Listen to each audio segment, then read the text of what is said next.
guías, primero que todo, muchas gracias, ¿verdad? Por permitirnos presentar hoy un poco de lo que hemos hecho desde el instituto en cuestión de lo que son los principios de reemplazar, reducir y refinar en el uso de animales de laboratorio y, bueno, otros animales que utilizamos en la producción de antivenenos. ¿Me escuchan todo bien? Sí. Sí. Entonces, bueno, disculpen. Para iniciar, las guías de la OMS, lo primero que nos enseñan, los primeros apartados, como ya lo presentó la doctora María Carolina, son las consideraciones éticas para el uso de animales, que desde el apartado 4 ya nos dan toda una indicación de que lo primero que debemos pensar es que en la producción de antivenenos, el uso de animales es fundamental. Y que ese uso no debe ser pensando en que los animales se convierten en un reactivo o en algo que nos va a servir para solo obtener un resultado, sino que debemos hacerlo de la manera más humanamente posible y que todo lo que esté ahí en las guías en realidad puede ser modificado. Es una guía hecha para empezar a hacer las cosas bien, pero no quiere decir que estén escritas en piedra y que no puedan modificarse, ¿verdad? Entonces, sí pensar eso. Nosotros en la producción de antivenenos tenemos especies mayores y especies menores y nuestras amadas serpientes, ¿verdad? Y todos son igualmente importantes. En el instituto, la parte de caballos la maneja los compañeros de la caballeriza, en lo que es la producción de plasma. Y la parte del serpentario maneja lo que es la producción de veneno. También para los animales de investigación está nuestra sección de bioterio, que se encarga de distribuir los animales para las secciones de desarrollo tecnológico y de control de calidad. Las guías, lo primero que nos presenta es que debemos seguir con los más altos estándares éticos, ¿verdad? Las guías internacionales de principios de uso de animales, también nuestras guías, leyes y regulaciones nacionales. En nuestro caso tenemos la Ley de Bienestar Animal, el reglamento de la Ley de Bienestar Animal de los Animales, que es un decreto. Y también tenemos la supervisión regulatoria a nivel institucional y nacional. Entonces, en la universidad, que es a la que nosotros pertenecemos, en la Universidad de Costa Rica, tenemos el Comité Institucional para el Cuidado y Uso de los Animales. Entonces, cada proyecto que se desarrolle, incluyendo el proyecto de producción de antivenenos, lleva un estricto escrutinio por parte de este comité. Y todo esto lleva a que la idea general es que poco a poco vayamos adoptando, dentro de lo posible, la adopción de los principios de las 3 R's. Para lograr implementar las 3 R's, necesitamos mucha innovación y desarrollo. Entonces ahí es donde les decía que no nos podemos quedar solo con lo que está escrito, solo con lo que ya está probado, sino que tenemos que hacer nuestra propia innovación, nuestro propio desarrollo a nivel de laboratorios. Los antivenenos son productos un poco abandonados a nivel farmacéutico, porque son bastante más raros que cualquier otro producto farmacéutico, o los biológicos. Y pues bueno, entonces aquí hay muchísimo campo de innovación y desarrollo. Y otra cosa que debemos siempre tener presente es que estandarizando nuestros métodos, estandarizando nuestros sistemas de producción y validando, podemos lograr reducir muchísimo la cantidad de animales que utilizamos. Yo les voy a hablar un poco, tal vez un poco más de la parte de control de calidad y uso de animales para pruebas de investigación, pero dirigidas hacia la producción de antivenenos. Y bueno, tenemos nuestro gold estándar, ¿verdad? La prueba de potencia, que ya nos habló la doctora María Carolina, las dosis letales 50 y la prueba de seguridad, que son pruebas que son difíciles de modelar in vitro porque ya sabemos que el envenenamiento fisiopatológicamente es muy complejo y los modelos que tenemos in vitro tal vez no nos dan un panorama completo, los que tenemos actualmente. Hay que se pueden unir varias pruebas in vitro para poder modelar un poco ese panorama, pero seguimos siendo dependientes de las pruebas de potencia por el momento. La idea es que en algún momento sí logremos también reducir bastante el uso de esta prueba. Lo que sí podemos hacer en la prueba de potencia, de seguridad y estas pruebas que utilizan, bueno, nosotros en nuestro caso ratones, es reducir el número de animales, utilizar métodos para disminuir el dolor y disminuir los tiempos de observación, que son cosas que ahorita les extiendo un poco más. En la prueba de pirógenos también se utilizan conejos y ya la semana pasada la doctora Gabriela les explicó esto, de que nosotros estamos trabajando en la sustitución de esta prueba por LAL. Ya se cuentan con suficientes datos en el tiempo, después de muchos años de realizar estas pruebas, que nos indican que es totalmente posible, con nuestros datos, hacer esta sustitución. Además, para la investigación y análisis preclínicos, entonces, es muy importante el estudio inicial de la composición de los venenos, para ver cuáles son las toxinas claves que presenta cada veneno, y así dirigir nuestras investigaciones hacia esos efectos tóxicos. Además, estudiar los mecanismos de acción de los venenos primero, in vitro, y luego, si es necesario, pasar a investigaciones ya en vivo, pero ya una vez que conocemos muy bien con qué estamos trabajando, ¿verdad? Entonces, estas pruebas in vitro nos van a ayudar a tomar esas decisiones iniciales y poder dirigir mejor los estudios que posteriormente se van a realizar en animales. Bueno, nosotros en la parte de reemplazar tenemos ya esquemas de inmunización validados, que son los que utilizamos para producir, por ejemplo, el antiveneno polivalente o el antiveneno panafricano. Ya son esquemas que sabemos que varían en el año, sabemos aproximadamente cuánto varían, pero sabemos cuánto nos va a dar aproximadamente la potencia de esos plasmas, de esos caballos inmunizados. Entonces, no hacemos pruebas de potencia de rutina a los plasmas. Ahorita estamos en un estudio, entonces estamos haciendo algunas pruebas de potencia a los plasmas, pero la idea de hacer ese estudio es más bien para eliminarlo por completo, la prueba de los plasmas. Entonces nos ahorramos esos ratones, que pueden ser bastantes, y además ahorramos tiempo en las etapas de producción. También en las etapas iniciales de esquemas de inmunización en desarrollo, lo que hacemos es basarnos en pruebas in vitro, por ejemplo, seguimiento por ELISA, aunque sabemos que no precisamente siempre tiene que haber una correlación, sí nos va a dar una idea. Nos va a dar una idea de si los animales están generando título, ¿verdad? Título de anticuerpos neutralizante, título de anticuerpos contra el veneno. Entonces, en esas etapas iniciales, nosotros solo usamos pruebas in vitro. Y también en las etapas iniciales de productos de desarrollo y estudios preclínicos, tratamos de usar pruebas in vitro, que, como les dije, nos van a dar esa guía para saber si vamos por el buen camino y si es necesario ya probar en animales. Entonces ahí sí nos ahorramos bastante el uso de animales y son pruebas en las que definitivamente hemos comprobado que es posible reemplazar el uso. También en esta publicación que nos presenta el doctor José María Gutiérrez con el grupo del instituto, resume muy bien cómo algunos ensayos in vitro correlacionan con ensayos in vivo y pueden ser utilizados perfectamente para guiarnos en esa búsqueda, ¿verdad? Entonces el ELISA siempre se ha convertido como en un ensayo que nosotros utilizamos muchísimo para darnos esa guía.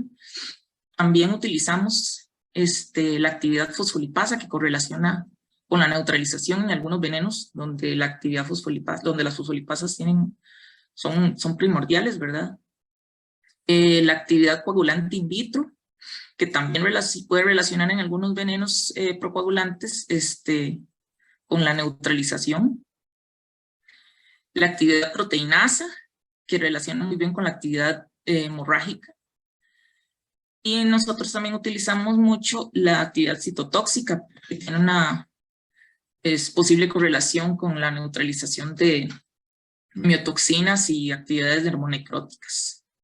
Estos son algunos de los ensayos que nosotros utilizamos y aquí Gemma nos expone más. Esta publicación está súper interesante, entonces después si no las pasamos ahí, si aún no han tenido la oportunidad de verla. Otra cosa que es sumamente importante es esta publicación que la doctora Gabriela ahora hablaba un poco. Ella, en conjunto con el grupo del instituto, se realizó este estudio del diseño y análisis de las propiedades del estudio de letalidad. Entonces, este tipo de estudios, también como lo comentaba la doctora María Cardina, es súper importante para definir nuestras condiciones y para entender nuestra prueba, para entender el alcance de nuestra prueba, y una vez empoderándonos en eso, entendiéndolo bien, podemos hacer las modificaciones que sean necesarias. Entonces, partir de ahí, para nosotros ha sido fundamental, partir del inicio, de entender el porqué de los análisis, no solo en sino en todos los análisis que utilizamos, el porqué de los análisis, qué puedo hacer para mejorarlo, qué puede ser mejor en nuestro caso, qué cosas afectan, cómo lo afectan, ha sido fundamental. Entonces, utilizando todos esos datos, utilizando todos los datos que se han generado en el instituto a través de los años, por ejemplo, hemos podido reducir el número de ratones, en este caso utilizando el dato de potencia del formulado como el dato de potencia del producto terminado. En el caso de nosotros, por ejemplo, para el producto polivalente, durante el formulado hacemos la potencia, nosotros realizamos la potencia de Bottrop-Sasper, nada más, en ese producto, en el formulado. Y esa misma potencia, haciendo el análisis de datos, entendimos que no cambia en los últimos procesos de envasado.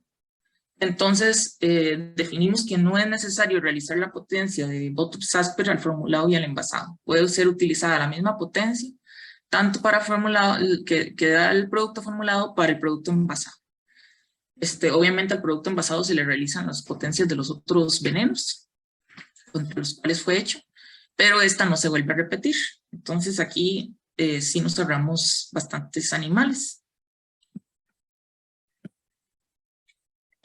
Además, ya en las pruebas de potencia que se utilizan para productos ya estandarizados, productos que se tienen a la venta, ya no se inyectan los grupos control. Esos grupos son de solo veneno, de solo salina o PBS y de solo antiveneno. Ya no utilizamos esos grupos. Primero porque nos dimos cuenta de que, por ejemplo, el grupo control de solo veneno solo aporta sufrimiento a los animales. No tienen antiveneno que ayude a expresar un poco ese dolor provocado por el veneno. Y además la información que aporta no es valiosa. Porque, por ejemplo, nos dimos cuenta que para el veneno de Bottrop-Sasper, la menor cantidad de veneno que induce el 100% de la letalidad es de 1,5 dosis letales.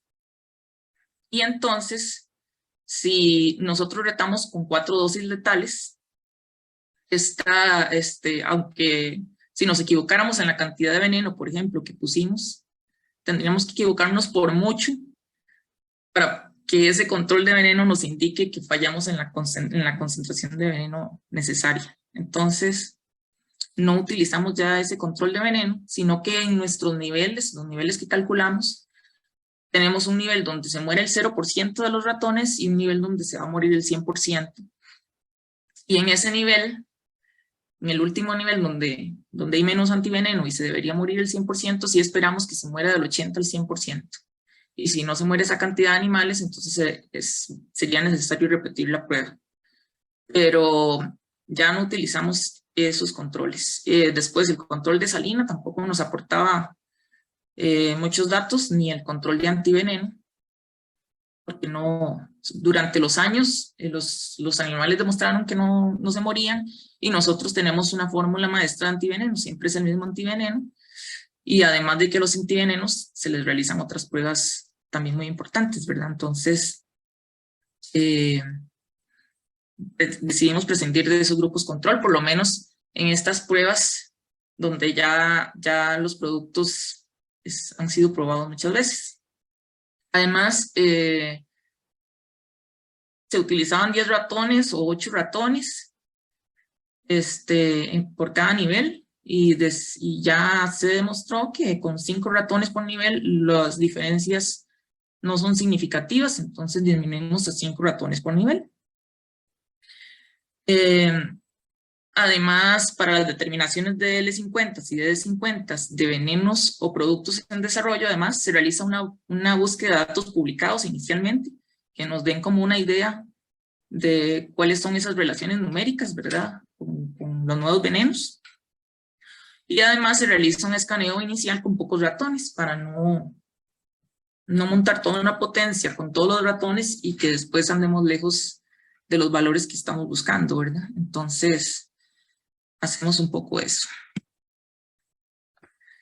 Además, con la prueba de seguridad, esta prueba la tenemos en proceso de eliminación ya para productos terminados. Ya se presentaron datos al Ministerio de Salud, que es nuestro ente regulador, para poder eliminar de los registros esta prueba. Esta es una prueba farmacopeica de seguridad general que tiene como objetivo detectar efectos dañinos que el producto pueda causar al paciente cuando se le administra. Pero bueno, en nuestro caso, todos los productos en la historia del instituto han cumplido. Además, los antivenenos, como les dije anteriormente, cumplen con otros requisitos que garantizan que el producto es inocuo para el paciente, como pruebas de esterilidad y endotoxinas bacterianas.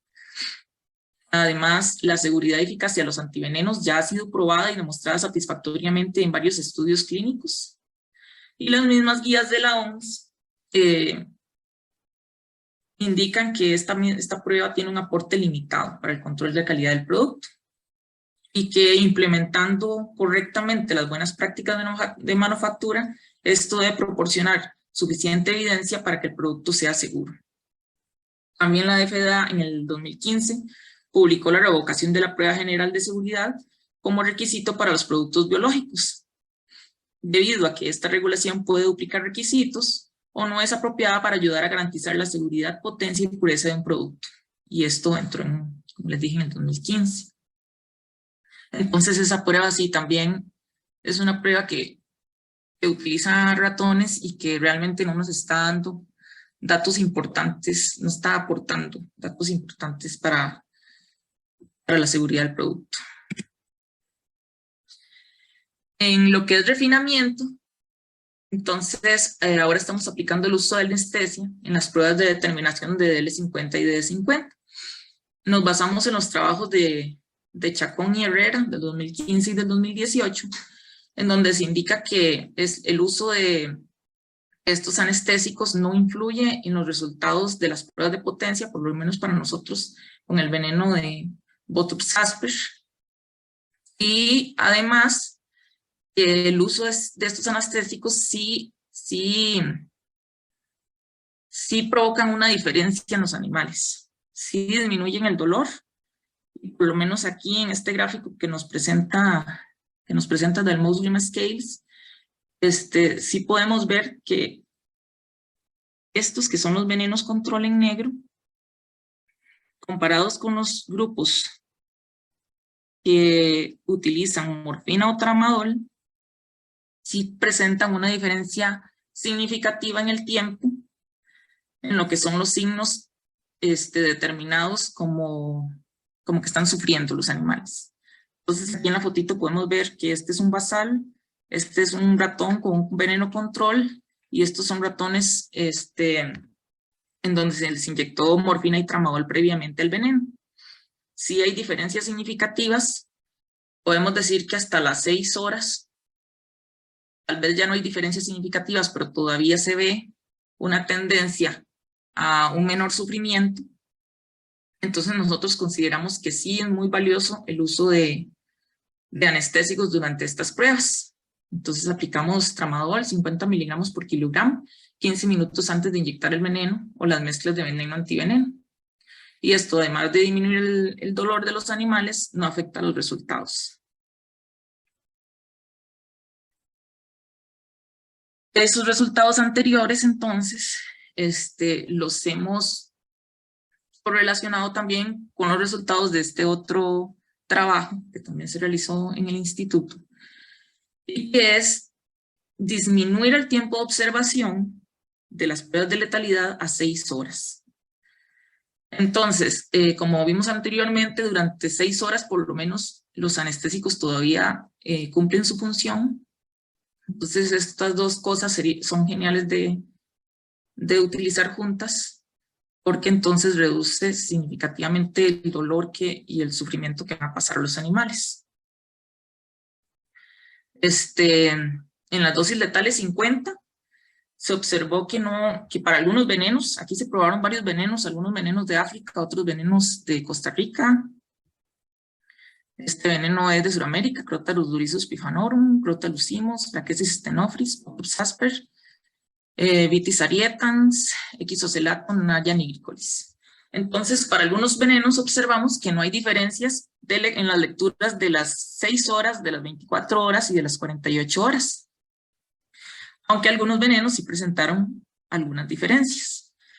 Aunque se presenten diferencias, lo importante es conocer esas diferencias, no invalidar la prueba solo porque hubo diferencias con las 24 y 48 horas, sino jugar con nuestros nuevos datos, ¿verdad? Entonces, sí es importante realizar este tipo de estudios para conocer cómo se comportan los venenos. En lo que es la dosis eficaz 50, bueno, como ya hablamos un poco antes, es posible probar diferentes retos de veneno, y entre mayor sea el reto de veneno, más se va a parecer la lectura de las 6 horas a las de 24 o de 48 horas. Entonces, por ejemplo, aquí se obtuvo el resultado que 3 dosis letales para nigricolis, 4 para Asper, pifanorum y Lachesis, 5 para Vitis arietans y 8 para Crotalus simus, correlaciona perfectamente en los 3 tiempos. Aunque la utilización de dosis letales tan altas, yo tampoco la recomendaría, y siempre va a ser preferible más bien adaptar nuestros métodos, nuestros números, a lo que observamos a las 6 horas. Aquí, como les dije, se encontró una correlación significativa en los tiempos de 6 y 24 horas, de 6 y 48 y de 24 y 48 horas. El tiempo de observación a las 6 horas comparado con 12 y 48 horas podría, en algunos casos, en las pruebas de potencia, hacer que los antivenenos parezcan más efectivos. En este caso no se observaron diferencias significativas. Aquí les presento solo una parte del gráfico como para ver que en algunos casos son muy similares en todos los tiempos, dependiendo del tipo de veneno, y en otros, y el lote de antiveneno, y en algunos casos se pueden presentar diferencias, aunque siempre se traslapan los límites de confianza. Sin embargo, estas diferencias numéricas ya las hemos observado, como dijo Chema, con diferentes rutas de administración o diferentes retos de veneno. Entonces, las diferencias en las pruebas de potencia, cada vez que nosotros cambiamos algún parámetro, siempre van a existir. Lo importante es entenderlas y adaptarlas. Pero la habilidad neutralizante del antiveneno no cambia. Es la misma, ¿verdad? Siempre va a ser la misma.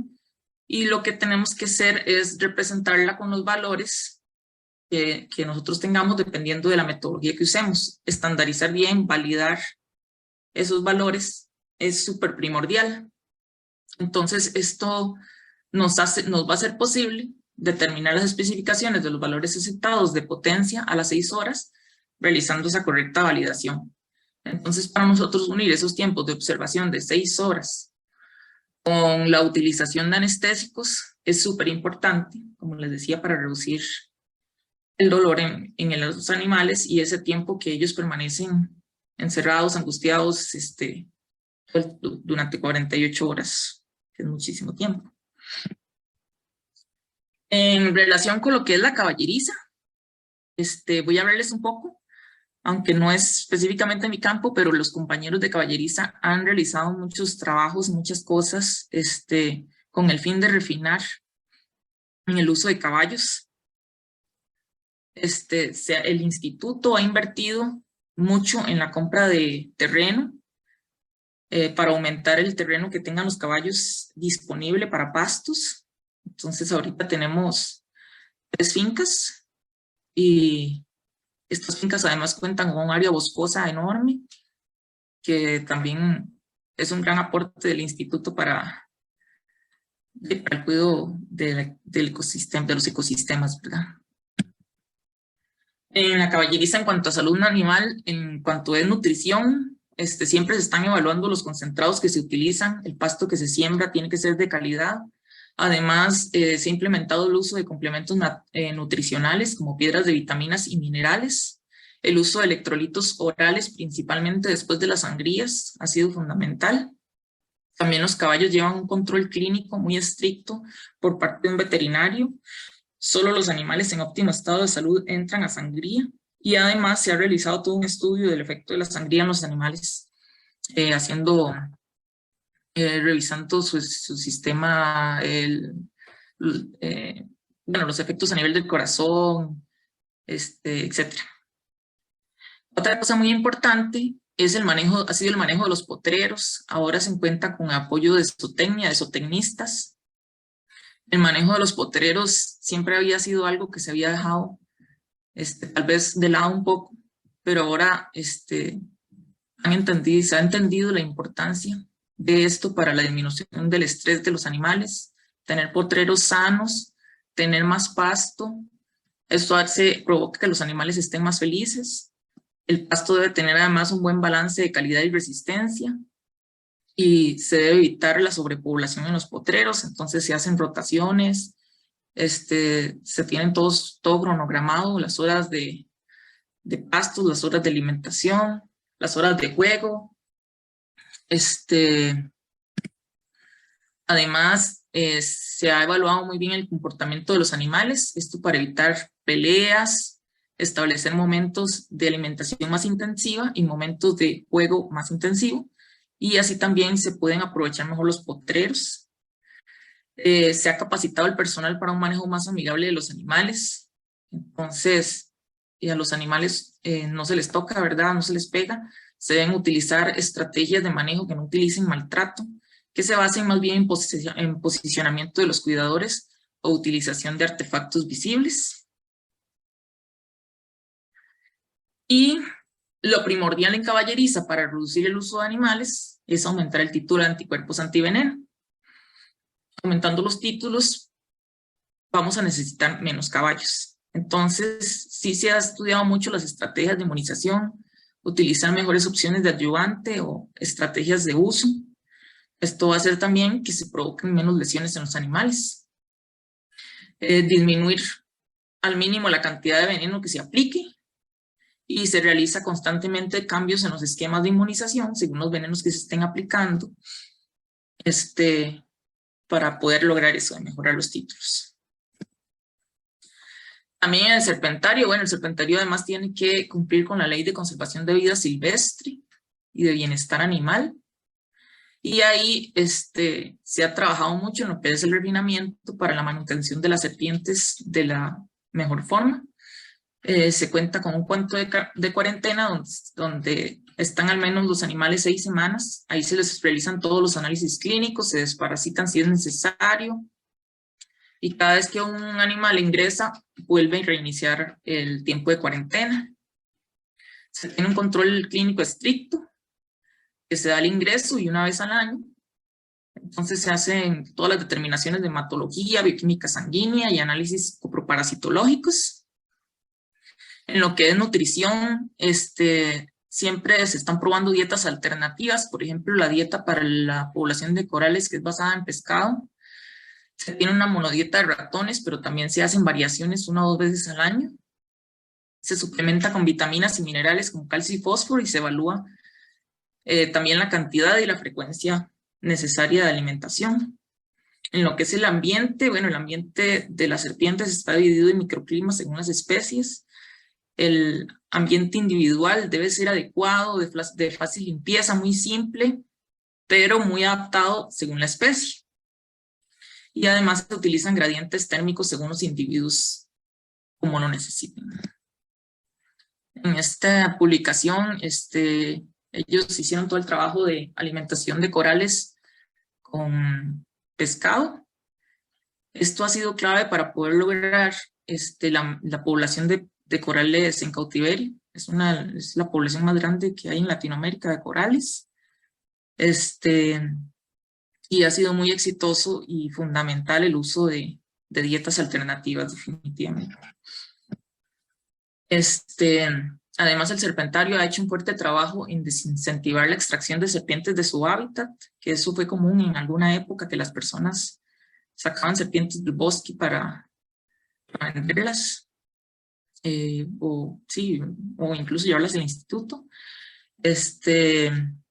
También se ha trabajado mucho en los programas de reproducción en cautiverio, para ya no tener que depender de serpientes que están en sus hábitats naturales. Las extracciones de veneno se tienen cronogramadas muy estrictamente. Se utiliza CO2 para adormecer las serpientes y que sea mucho menos traumático el proceso de extracción. Y además es fundamental el manejo adecuado del veneno. El veneno debe tratarse con muchísimo cuidado para que se prolongue su vida útil. Bueno, se liofiliza, pero mientras está líquido se mantiene en frío, luego se liofiliza lo más pronto posible para prolongar su vida útil lo más que se pueda. Y así evitar tener que estar extrayendo el veneno de las serpientes. Y creo que eso era todo lo que yo les traía por el momento. Muchísimas gracias por la atención.